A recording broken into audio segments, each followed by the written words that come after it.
Udhayanidhi double meaning பேசிய விவகாரத்தில் பதற்றம்.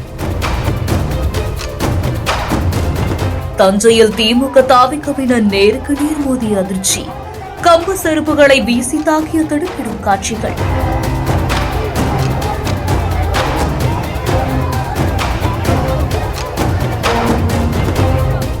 டபுள் மீனிங்ல பேசினதா எதிர்க்கட்சி தலைவர் உதயநிதிய 9 பிரிவுகள்ல கேஸ் போட்டு அரெஸ்ட் பண்ணிருக்காங்க போலீஸ். கைது பண்ணதை கண்டிச்சு திமுகவினர் பல இடங்கள்ல போராட்டம் பண்ணிருக்காங்க. தஞ்சாவூர்லயும் ரயிலடி ரோட்ல மறியல் நடந்திருக்கு. திமுகவோட முக்கிய நிர்வாகிகளா இருக்கிற துரை சந்திரசேகரன், வைத்தியலிங்கம் தலைமையில நூற்றுக்கணக்கான திமுக காரங்க திரண்டு வந்திருந்திருக்காங்க. மறியல் முடிஞ்சு பழைய பஸ் ஸ்டாண்ட் நோக்கி சாரையா ஆவேசமா போன நிலையிலதான் பஸ்களை மறிச்சு எதிர்ப்பு தெரிவிக்க சில திமுக காரங்க ரோட்லயே படுத்து உருண்ட சம்பவம் பெரும் பரபரப்பை ஏற்படுத்தி இருக்கு.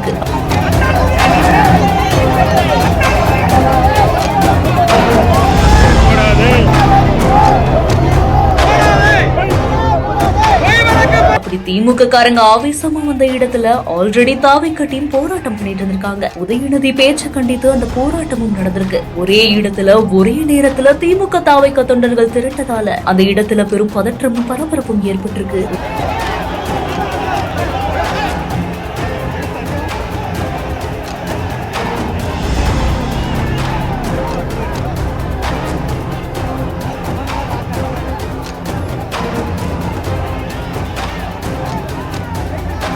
ஒரு கட்டத்துல இருதரப்ப சேர்ந்தவங்களும் ஒருத்தர் தாக்க ட்ரை பண்ணிருக்காங்க. அப்ப அந்த சமயத்துல அங்க குவிந்த போலீசார் இருதரப்பையும் தடுக்க முயற்சி செய்த நிலையில்தான் மாறி செருப்பு கம்புகளை வீசி தாக்கி இருந்திருக்காங்க. சிலர் கல்வீச்சிலையும் ஈடுபட்டதால பரபரப்பு ஏற்பட்டிருக்கு. ஒரு பக்கம் தாவிகக்காரங்க உதயநிதி படத்தை கால்ல போட்டு மிதிச்சாங்க. இன்னொரு பக்கம் முதல்வரோட உருவபொம்மை எரிப்புல திமுக காரங்க ஈடுபட்டாங்க. அடுத்தடுத்து நடந்த சம்பவங்களால அந்த இடத்திலேயே பயங்கர மோதலும் ஏற்பட்டிருக்கு. உடனே கூடுதலான போலீஸ் ஸ்பாட்டிற்கு வந்திருந்த நிலையில் இருதரப்பையும் விளக்கி நிலைமையை சரி பண்ணிருக்காங்க.